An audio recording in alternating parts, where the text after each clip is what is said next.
Bonjour, je suis votre frère Timothée, j'espère que vous allez bien, que la paix soit avec vous. Aujourd'hui, nous allons parler d'un sujet extrêmement important. Nous allons parler du bon combat de la foi.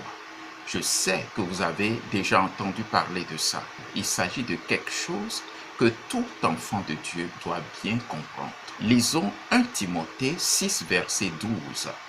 Combat le bon combat de la foi, saisis la vie éternelle, à laquelle tu as été appelé et pour laquelle tu as fait une belle confession en présence d'un grand nombre de témoins.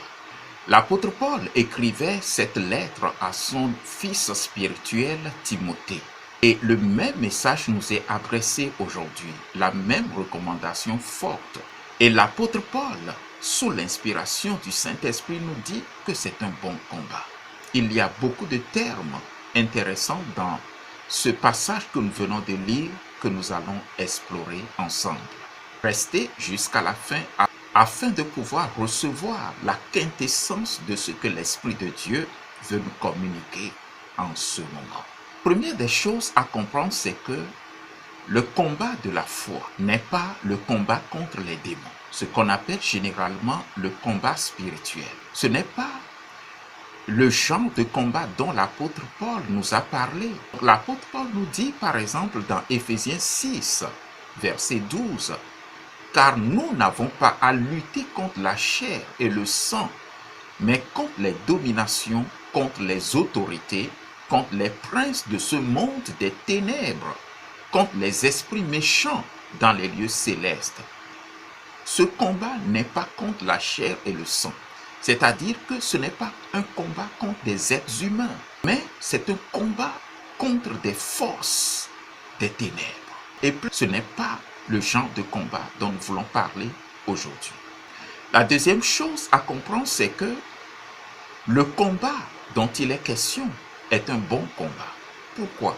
Parce que c'est un combat qui est gagné d'avance. Le Seigneur Jésus a combattu et a remporté la victoire pour nous. Vous allez constater que le domaine naturel est en perpétuelle confrontation avec le domaine de l'esprit. Qu'est-ce que ça veut dire? En tant que fils de Dieu, vous êtes appelé à vivre et à marcher selon la parole de Dieu. Mais quelquefois, le domaine naturel va essayer de vous imposer ces réalités. D'où le combat. La parole nous dit, combat le bon combat de la foi, saisis la vie éternelle. Comment peut-on saisir la vie éternelle? Comment peut-on saisir ce qu'on ne voit pas avec les yeux physiques? Mais c'est ce que la parole de Dieu nous dit. Cela nous permet d'aller au troisième point. Saisis la vie éternelle. Le combat de la foi, le bon combat de la foi, consiste en réalité à saisir la vie éternelle. Mais les réalités de la vie de ce monde vont toujours essayer de vous détourner de la voie de la vérité, de la voie de la parole de Dieu. Prenons un exemple. La parole de Dieu dit que par ses meurtrissures, vous avez été guéris. Il a pris vos maladies sur lui. La parole dit, il a pris nos infirmités. Il s'est chargé de nos douleurs. Et nous sommes guéris par ses meurtrissures. Ça, c'est la parole de Dieu. Et c'est une réalité.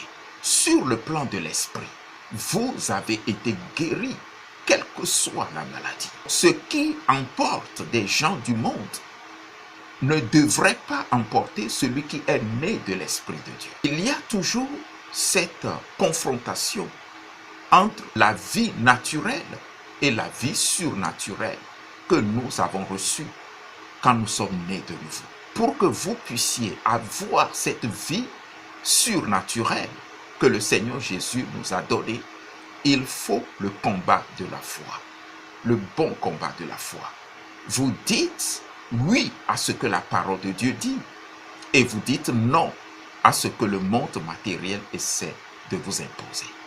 C'est ça le combat. C'est comme le père de la foi, Abraham. Lorsque Dieu lui avait fait cette promesse qu'il va devenir le père d'une foule de nations, Abraham était âgé et sa femme était ménopausée. Il n'y avait aucune chance que ce que le Seigneur lui a dit se réalise. Dans le domaine naturel, c'est mort. Ça ne peut pas arriver. Mais Abraham a cru en la parole de Dieu. Et il s'est focalisé sur ce que le Seigneur a dit. Il a combattu le bon combat de la foi et il a remporté la victoire, qui est la manifestation finale de ce que le Seigneur a dit. Si vous êtes un enfant de Dieu, vous ne pouvez pas échapper à ce que la parole de Dieu appelle le bon combat de la foi. C'est un combat que vous gagnez tout le temps. Il suffit que vous ayez la foi. Il suffit que vous fassiez face à la réalité naturelle le choix de la parole vivante et permanente de Dieu. Le bon combat de la foi consiste à saisir la vie surnaturelle que Dieu nous a donnée et à garder le cap, à garder la foi jusqu'à la fin. Et maintenant, comment nous saisissons cette vie que Dieu nous donne? C'est par notre confession, c'est-à-dire c'est par ce que nous disons. Lisons Romains chapitre 10, versets 9 à 10. Si tu confesses de ta bouche le Seigneur Jésus, et si tu crois dans ton cœur que Dieu l'a ressuscité des morts, tu seras sauvé. Verset 10. Car c'est en croyant du cœur qu'on parvient à la justice, et c'est en confessant de la bouche qu'on parvient au salut, selon ce que dit l'Écriture. La première des choses pour parvenir à la justice, la parole de Dieu dit, c'est de croire dans le cœur. Donc, est-ce que vous croyez en ce que Dieu dit? Est-ce que vous croyez en la parole de Dieu? Est-ce que vous croyez que par les meurtrissures de Jésus, vous avez été guéris? Est-ce que vous croyez que toute arme forgée contre vous sera sans effet? Est-ce que vous croyez que Christ s'est fait pauvre pour vous rendre riche? Est-ce que vous croyez en la parole de Dieu? Si vous le croyez dans le cœur, alors la parole de Dieu nous dit ce qu'il faut faire. Il faut confesser ce que vous croyez. Et lorsque vous le faites, vous parvenez au salut. Donc, vous croyez d'abord dans le cœur et vous proclamez cela de votre bouche. C'est de cette façon que vous saisissez la vie éternelle. Pour conclure, nous allons lire un dernier verset. 1 Timothée 1, verset 18. Le commandement que je t'adresse, Timothée, mon enfant, selon les prophéties faites précédemment à ton sujet, c'est que d'après elles, tu combattes le bon combat. Timothée ici avait reçu des prophéties de l'Esprit de Dieu. Il avait reçu des prophéties concernant sa vie. Peut-être que vous qui me suivez, vous avez reçu des prophéties concernant votre vie ou bien concernant un domaine donné de votre vie. L'apôtre Paul ici donne un conseil vital à son fils spirituel Timothée. Il lui dit, le commandement que je t'adresse, Timothée mon enfant, selon les prophéties faites précédemment à ton sujet. Donc les prophéties ont été déjà faites sur Timothée. Il y a des choses extraordinaires que Dieu avait promises à Timothée. Des choses qui sont censées arriver dans sa vie pour manifester la gloire de Dieu. Et l'apôtre Paul lui donne ce bon conseil. Il dit, d'après ce que tu as reçu comme prophétie, combat le bon combat de la foi. C'est-à-dire, c'est par la foi, c'est par le combat de la foi que tu rends réel ce que Dieu t'a promis. C'est comme l'exemple que je venais de donner avec Abraham. Dieu lui promet une grande progéniture. Dieu dit que tes enfants seront comme les sables au bord de la mer. Mais cet homme n'avait même pas un seul enfant. Et sa femme était stérile. Alors que Dieu dit clairement que c'est par la femme stérile qu'il aura sa nombreuse progéniture. Et Abraham, par rapport à ce qu'il avait reçu comme prophétie, il avait combattu le bon combat de la foi. Il a mis toute sa confiance en Dieu. Il a mis toute sa confiance en ce que Dieu lui a dit.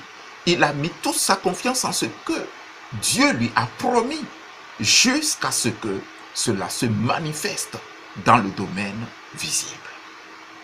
C'est ça le combat de la foi que tout enfant de Dieu est appelé à combattre.